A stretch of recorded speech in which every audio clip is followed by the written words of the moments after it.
My name is Steve Wilson, and I love J. Ross TV. What's up, y'all? This your boy J. Ross in St. Louis, 10 million strong. Y'all hanging out with the man, Mr. Saxophone Extraordinaire, Steve Wilson, in town with Billy Childs. And we're just going to get right to it. Steve got the bounce, y'all. Steve, now you play with some of the most prolific musicians in the world. How, when you were growing up, you elevated yourself to be in this position you're in now? Well, really, it's just a matter of having great mentors and trying to be around great people all the time, playing a lot of different kinds of music, going to schools, combination of the school education and the street education in terms of music. And, many people that helped me along the way, and that's really the key. And along with learning the history of the music, not just jazz, but the history of black music and American music, and because it's a continuum, and we bring it all to the table. So I've been very blessed to be around a lot of great people. So, like, say I'm coming up and I play sax. I'm in high school now, and they issued me a sax. I didn't want to play it, but that's what I got. Right. So I'm gonna put my all into it. And for us mentors, how did you go about finding mentors? And what kind of, you say you listen to all kind of music? How do you sway yourself into believing that you can be more than you can be? Well, it's a matter of having a lot of positive input and people telling you that you can instead of telling you that you can't. That goes from the teacher that you have in school to maybe the elder musician that you meet on the stage, along with family members and peers. Because I had a lot of peers who played music. As a matter of fact, when I was growing up, everybody in my neighborhood, within like a block or 2 blocks, played music and sports.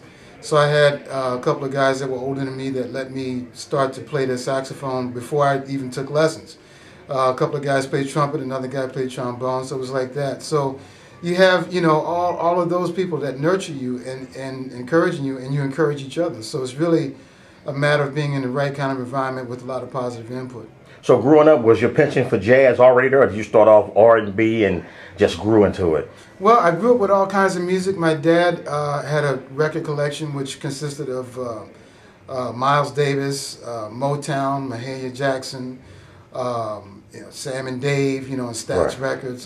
Then I grew up later on with like Sly and the Family Stone, Kool and the Gang, and then later on Quincy Jones and some Freddie Hubbard. Ross Roland Kirk. So it was all the same to me. I didn't even think about it as compartmentalized. It was all great music. And then later on, when I, trying to learn jazz idiom, I had people that came along and turned me on to Charlie Parker and John Coltrane, and went from there. So it just keeps going. Now, like nowadays, say when you grew up, your mother and father, a lot of has split families now. They kind of music they listen to is Back That Thing Up and all that. Right. So how can what would you recommend anyway for somebody in that environment? How can they wean themselves off of the sublime and come into a more efficient role? Do you go to the library? Do you what? Yeah, well, a lot of it now, because so much is available on the internet. I teach a lot in New York City. And a lot of my students, they come in and they know 10 times as much as I did at their age because, either at school or a friend's house or at home, they can get to the computer or the library, and just research the music. And not just the music, but the history, because that's what's so important to understand, so that they can put the music into context. They can understand the history of what was going on in the country at any given period, which affected the music. So. So that's another great thing. If one realizes that you can learn the history of this country by studying the history of this music, it really puts it into perspective and it broadens your mind in a whole other way. Okay, what was your practice regimen like growing up? Man, I practice all the time.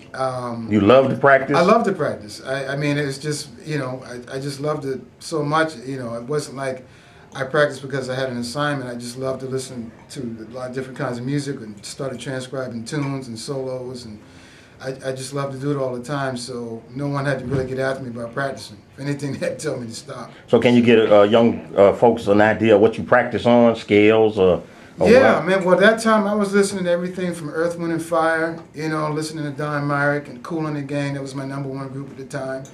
And then I was checking out Grover Washington, and then the Brecker Brothers and P-Funk.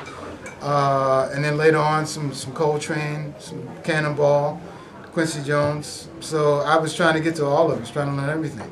Once again, y'all, we in St. Louis. Jazz at the Bistro. Steve Wilson, saxophone extraordinaire with the Childs Quartet. Now, did you sacrifice a lot now, like in family life, like being on the road and that type of noise? Yeah, how do you deal with it? Yeah. It's a hard balance when you have a family to balance the family time and the work time, the road time.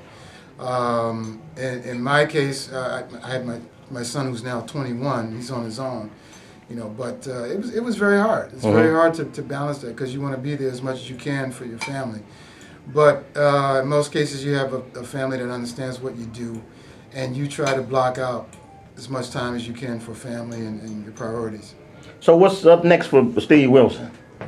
Oh man, just trying to keep playing with great monsters like Scott Colley and Brian Blade and Billy Childs. I do a lot of work with Christian McBride, so I've got some stuff coming up with him. Also with Maria Schneider. I've got a group that's going into the Village Vanguard in December. Next year, some more exciting projects, some stuff with strings. So just trying to keep it all going. All right, y'all, we're in St. Louis. Jazz at the Bistro, hanging out. Steve Wilson, y'all, we're going to let them bounce. You got any website or Facebook information you'd like to give out? Folks keep up with you. Yeah, SteveWilsonMusic.com, and I'm also on Facebook. But most of the information you'll get at my website, SteveWilsonMusic.com. All right, y'all, this is J. Ross, 10 million strong. We holler at y'all later. We out. Peace. Thank you. Keep listening. Keep watching.